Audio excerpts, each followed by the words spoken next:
기도하고 시작하도록 하겠습니다. 살아계시 역사하시는 하나님 참 감사합니다. 우리에게 하나님의 말씀을 들을 기회와 시간을 허락하시고 또 우리에게 모든 것을 주사 후히 누리게 하시니 감사합니다. 우리가 주님을 섬기고 의뢰하며 의지하오니 우리의 삶을 전반적으로 다스려 주시고 회복시키시고 우리의 전인을 치유하시며 하나님의 은혜로 충만케 하여 주시옵소서. 하나님께 속한 그 아름다운 것들로 우리의 삶에 가득히 펼쳐지고 피어나서 아름답게 충만한 은혜가 흘러넘치는 삶이 되게 하여 주시옵소서. 예수 그리스도의 이름으로 기도 올려드렸사옵나이다. 아멘. 할렐루야. 균형 잡힌 생활의 중요성, 이러한 제목으로 하나님의 말씀을 증거하여 드리도록 하겠습니다. 마태복음 5장과 6장과 7장은 산상수훈이라고 합니다. 산 위에서 예수님께서 교훈하신 것이다 라고 하는 것이죠. 그런데 이 마태복음 5장, 6장, 7장에는 예수님의 아주 중요한 가르침이 담겨 있습니다. 하나님의 왕국을 시작을 하시면서 이 나라가 어떤 나라인지, 이 나라의 비전이 무엇이고 이 나라의 기초가 어떤 것인지에 대해서 마치 선포하시는 듯이 예수님께서 마태복음 5장, 6장, 7장의 내용을 교훈하셨습니다. 마태복음 6장 19절 20절을 보면 이렇게 써 있습니다.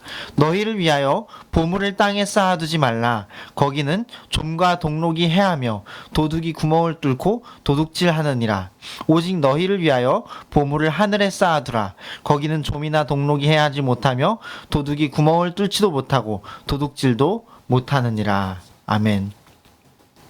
우리 함께 천국의 재테크에 대해서 생각해 볼 수 있을 것 같습니다. 보물을 하늘에 쌓아두라 라고 말씀하시니까 말입니다. 우리가 이 땅에서는 벌어들인 돈을 아무리 많이 누려도 영원히는 누리지 못합니다. 죽음이란 문을 넘는 순간 이 땅에서 벌어놓은 모든 보화와 재산과 모든 재물은 다 놓고 가야 되죠. 그런데 하늘나라 재물은 영원합니다. 우리가 가서 영원히 거할 그 천국의 영광은 영원하고 그곳에서 쌓아놓은 보화는 영원토록 누릴 수가 있습니다. 이게 남는 장사인 거죠. 예수님께 찾아왔던 한 부자 청년의 이야기를 기억하시나요? 요약하자면 그렇습니다. 어떤 부자 청년이 있었는데 예수님께 찾아와서 선생님이요, 제가 무슨 일을 해야 영생을 얻겠습니까? 이렇게 여쭈어요. 그랬더니 예수님께서 네가 이렇게도 지켜라. 그랬더니 이 부자 청년이 선생님 전 어렸을 때부터 그걸 다 지켜왔습니다 그랬어요. 그랬더니 예수님께서 사랑하사 말씀하셨다 그럽니다. 무언가를 지키고 노력하고 애쓰는 것 율법주의 아닙니다. 선한 것이에요. 아름다운 것입니다. 그리스도의 반석 위에서 아름답게 세워가는 것 주님이 사랑스럽게 보시는 거예요. 이처럼 주님께서도 이 부자 청년을 사랑스럽게 보셨어요. 그리고 말씀하셨습니다. 너에게 한 가지 부족한 것이 있다. 너한테 재산이 많지 않느냐? 그거를 다 팔아서 가난한 자들에게 나눠줘라. 그리고 나를 따라와라. 이렇게 예수님이 말씀하셨습니다. 그러자 거기에서 이 청년이 넘어지고 맙니다. 재산이 너무 많았기 때문에 고민하면서 그냥 돌아가 버렸습니다. 그 청년이 천국에 갔는지 가지 못했는지는 잘 모르겠습니다. 아무튼 그 청년은 예수님을 따라가지 않았습니다. 그런데 이 예수님의 권고 가운데 아주 중요한 키포인트가 들어 있습니다. 너에게 한 가지 부족한 것이 있는데 너에게 있는 재물을 다 팔아서 가난한 자들에게 나눠주고 나를 따라와라. 그러면 하늘에서 보화가 너에게 있을 것이다. 하늘에서 보화가 너에게 있을 것이다. 이렇게 예수님이 말씀하신 거예요. 옳거니 하늘나라 재산을 늘리려면 가난한 자를 도와야 하는구나. 이걸 우리가 알 수 있는 거죠. 이 엄청난 금융 정보를 우리가 놓칠 수 있겠습니까? 이 땅의 한시적인 금융 정보도 아니고 영원한 금융 정보를 말입니다. 그래서 우리는 정말로 수지 맞으려면 말입니다. 이제 정기적금을 들듯이 구제비 지출을 계획을 해야 돼요. 구제하는 활동을 위해서 지출을 계획을 하고 우리 호주머니로부터 예산 집행을 해야 됩니다. 말이 너무 어렵나요? 가난한 사람들 많이 도와줘야 된다고요. 그리고 죽을 날이 가까워온 사람이 있다 그러면 다른 데에다가 재산 허비하지 말고 가난한 사람 돕는 데에다 재산을 다 써야 된다는 거죠. 돈을 그렇게 쓰면 하늘나라에서 보화가 있을 것입니다. 참으로 남는 장사를 해야 된다는 거죠. 제가 지금 드리려는 말씀은 돈 얘기는 아닙니다. 돈보다 더 중요한 것에 대한 얘기입니다. 말 그대로 돈보다 더 중요한 것에 대한 이야기를 하고자 하는 것입니다. 마태복음 6장 25절을 보면 이렇게 써 있습니다. 그러므로 내가 너희에게 이르노니 목숨을 위하여 무엇을 먹을까 무엇을 마실까 몸을 위하여 무엇을 입을까 염려하지 말라. 목숨이 음식보다 중하지 아니하며 몸이 의복보다 중하지 아니하냐. 이렇게 말씀되어 있어요. 목숨이 음식보다 소중하고 몸이 옷보다 소중한데 먹고 입고 사는 문제 때문에 건강을 해치도록 일하지 말라는 거예요. 가정을 이루고 가정을 지탱하기 위하여서 가장으로서 나가서 일하는 자신의 사업이나 직장일이나 자기 일이 그렇게 중요한 건데 직장에 너무 목매달아서 자기 일에 사업에 너무 목매달아서 이혼 위기에 처하고 그렇게 나아가지 말라는 거예요. 자기 일에만 너무 바빠서 가정을 돌보지 않아서 자신의 친자식들이 아이들이 서운해하고 서먹한 감정을 느끼고 그렇게 만들지 말라는 것입니다. 왜 음식을 먹으려고 목숨을 버리느냐? 이 말을 저는 하고 싶은 것입니다. 왜 옷을 사려고 몸을 해치느냐? 이 얘기를 하고 싶은 거예요.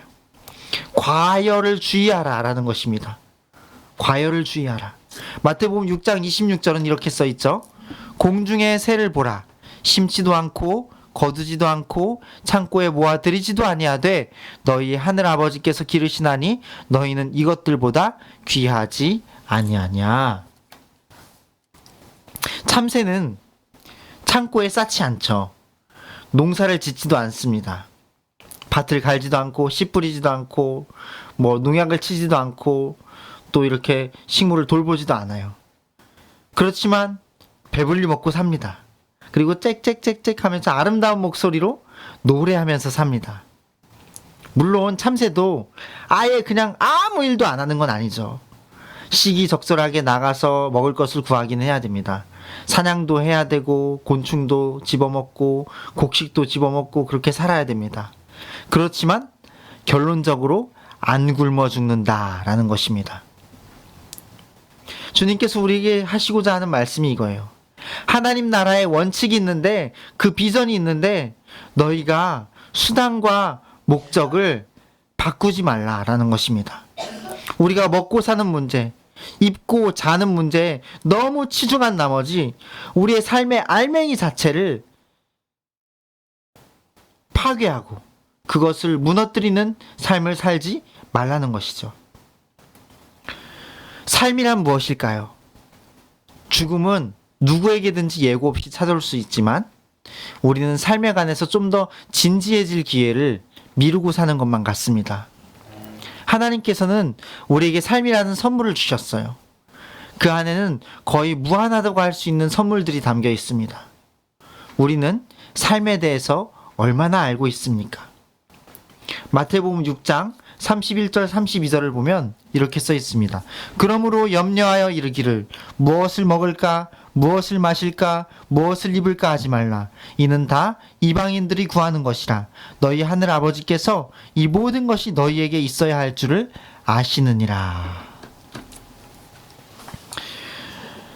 최근 같은 경우는 사람들이 큰 사업을 벌이고 또 어떤 분야의 최고가 되고 무언가 이 땅에서 대단한 업적을 남기고 이런 것들을 칭찬하고 드높이는 경향이 있는 것 같습니다.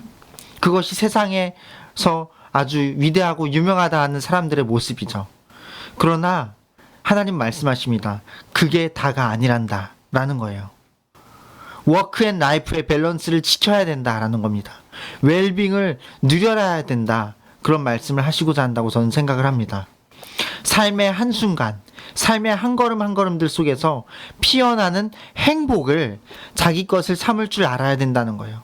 삶의 전반적인 모든 부분들에서 균형을 유지하고 건강을 유지해야 된다라는 것입니다.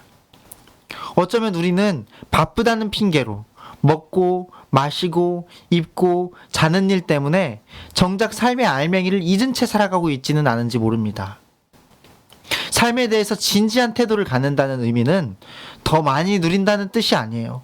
더 깊이 즐긴다는 뜻이 아니에요. 더 높이 오른다는 뜻이 아니에요. 더 멀리까지 명성을 전파한다는 뜻이 아니에요. 그것과는 조금 거리가 있는 것입니다. 당신은 삶의 알맹이를 알차게 여물게 해서 오롯이 아드득 아드득 씹어먹고 사는 그러한 삶을 살고 있습니까? 내용이 가득한 삶을 살고 있는지요? 우리는 너무나 바빠서 초점을 흐린 채 열심히만 그냥 어디론가 흘러가고 있지는 않은지 돌아봤으면 좋겠습니다. 어떤 CEO는 16시간씩 일한다고 해요. 세계적인 기업입니다. 아주 혁신적인 산업을 하고 있지만 그가 이혼 위기에도 처하고 삶이 여러 가지로 많은 불균형을 이루는 것을 보아요. 또 택배기사님은 일하다가 쓰러져서 혼수 상태에 빠졌습니다. 어떤 물류회사에서는 아르바이트 하던 분이 죽기도 했습니다. 무엇을 먹을까? 무엇을 마실까? 무엇을 입을까? 너무 크게 염려한 나머지 치우치고 만 것은 아닐까요? 우리가 너무 치우치고 우리의 삶의 균형을 바르게 유지하지 않고서 너무 치우친 채 일만 하고 너무 우리가 어딘가에 너무 일중독 혹은 어떠한 중독으로 빠져들었을 때 그렇게 해봤자 이득 보는 거는 착취하는 사람들 뿐입니다. 착취하는 사람들의 봉밖에 되지 않는 것이죠. 너무 안타깝지 않습니까?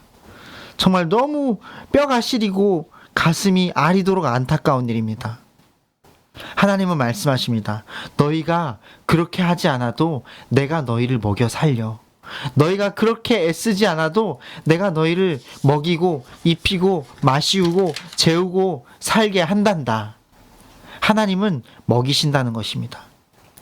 마태복음 6장 28절 29절을 한번 읽어봤으면 좋겠습니다. 또 너희가 어찌 의복을 위하여 염려하느냐? 들의 백합화가 어떻게 자라는가 생각하여 보라. 수고도 아니하고 길쌈도 아니하느니라. 그러나 내가 너희에게 말하노니 솔로몬의 모든 영광으로도 입은 것이 이 꽃 하나만 같지 못하였느니라.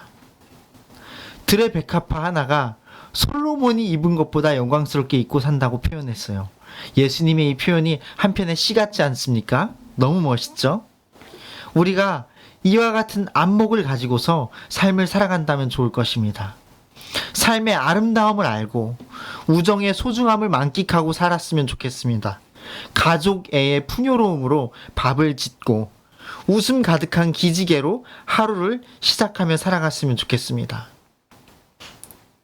어디선가 들은 것은 어떤 분은 성형이 중독돼 갖고 성형 중독으로 몸 건강까지도 해칠 정도로 성형 수술을 너무 많이 하는 그런 아주 비정상적인 분도 계신다고 해요. 이런 세상 가운데서 삶의 밸런스를 다잡고 하나님 중심의 삶을 이루고 진리 위에 굳센 태도를 유지하라는 것입니다. 하나님은 우리에게 지구상의 모든 것들을 주셔서 다 누리게 하셨습니다. 가끔은 꽃구경도 하고 먼 산도 바라보기도 하고 하늘 구름도 유심히 한번 보십시오. 삶이 달라질 것입니다. 우리는 지성과 감성과 의지를 지닌 사람이란 존재입니다. 우리는 일하는 로봇이 아니에요. 죽음만을 향해서 질주하는 기관차와 같은 존재가 아닙니다. 우리는 삶의 구석구석마다 추억을 남기고 오랜 세월에 되짚어보기도 하고 펴보기도 하면서 미소 짓고 나는 사람이란 존재라는 것입니다. 우리 안에 이룩된 하나님의 형상, 우리 안에 창조된 하나님의 그 아름다운 형상을 잘 지키고 유지하고 또 잘 개발하고 또 빛내도록 했으면 좋겠습니다. 훼손하지 말도록 합시다. 은혜가 충만한 삶이 되었으면 좋겠습니다. 저는 일용직 근로자입니다. 제가 만약에 좀 더 잘났다면 거대한 회사에서 사무직으로 일할 수도 있을 것입니다. 또 어떤 사업체의 오너로서 바삐 살아갈 수도 있을 것이죠. 하지만 저는 일용직 근로자로서 골치 아픈 인원 관리를 하지 않아요. 운전대를 잡는 일을 하지 않습니다. 그것에서 벗어나서 집까지 데려다주는 차 안에서 편안히 앉아서 인터넷에 글도 쓰고 영상도 보고 음악도 듣고 또 잠을 자기도 합니다. 하루 종일 일에 시달리고도 돌아가는 길에 운전까지 맡아야 하고 퇴근 후에는 인원관리까지 맡아야 하는 입장은 얼마나 서글프도록 힘겨울까를 생각해 봅니다. 우리는 지금 이 순간 나의 삶에 대한 온전한 태도를 회복할 필요가 있습니다. 저는 저의 위치에 만족해요. 저의 위치에 대해서 다른 사람과 비교하면서 나를 불행하게 만들지 않습니다. 어차피 온 세상에는 더 나은 사람도 존재하고 더 못한 사람도 존재해요. 그렇다면 나의 위치에 이렇게 나를 두신 하나님의 주권에 순복하고 그 자리에서 만족할 줄 아는 삶을 살아야 하지 않을까요? 직장에서 보내는 시간도 삶이고 학교에서 공부하느라 보내는 시간도 살아 숨쉬는 순간들입니다. 그런데 그때마다 시계만 쳐다보면서 언제 끝날까 기다리곤 한다면 그것이야말로 얼마나 불행한 일이 아닐까요? 참으로 우리는 오늘 이 순간을 감사함으로 받고 진심으로 진득하게 완전히 그 엑기스까지 뽑아먹을 만큼 그 시간마다 누리고 행복을 만끽할 필요가 있습니다. 지금 오늘 현재 나의 삶의 중심을 잡고 초점을 바르게 하여서 하나님이 주신 삶 속에 곳곳에 선물을 맛보고 즐기고 누릴 수 있다면 참다운 행복이 찾아올 것입니다. 그리고 무엇보다도 하나님과의 거리 좁히기를 미루지 맙시다. 지금 곧 해결하고 바로잡기로 결정했으면 좋겠습니다. 이건 너무나 중요한 거니까요. 우리 삶에서 가장 중요하고 그렇지만 또 너무너무 우리 하나님이 인자하시고 자비하셔서 우리가 때때로 너무너무 미루고 있고 뒷전에 두어드리기 일수인 하나님과의 관계, 그 회복을 우리가 미룰 수 없는 행복의 중심축이란 걸 알고 빨리 우리가 그것을 바로잡았으면 좋겠습니다. 우리는 모두 삶을 누리고 행복해야 합니다. 하나님 나라는 성령 안에 희락입니다. 의와 평강이 당신의 안에 머무르게 하십시오. 그것이 하나님이 당신께 주신 삶이라는 선물 안에 하나님 나라가 이루는 일이 될 것입니다. 기도하고 마치도록 하겠습니다. 자비로우시고 인자하신 하나님 아버지, 우리에게 삶이란 선물을 주셔서 참으로 모든 것들을 누리게 하시고 또 앞으로 날이 가고 세월이 갈수록 더욱더 깊이 더욱더 진하게 우리의 순간순간들을 행복으로 누리게 하여 주시옵소서. 우리가 하나님께서 베푸신 삶 속에 곳곳에 숨겨두신 그 사랑과 그 희망과 그 믿음과 그 모든 아름다운 것들을 발견하게 하시고 그것들을 찾아 누리며 맛보고 즐길 수 있는 하나님의 사람들이 되게 하여 주시옵소서. 예수님의 이름으로 기도드렸습니다. 아멘. 할렐루야. 주님 안에서 평안하시기 바랍니다. 감사합니다.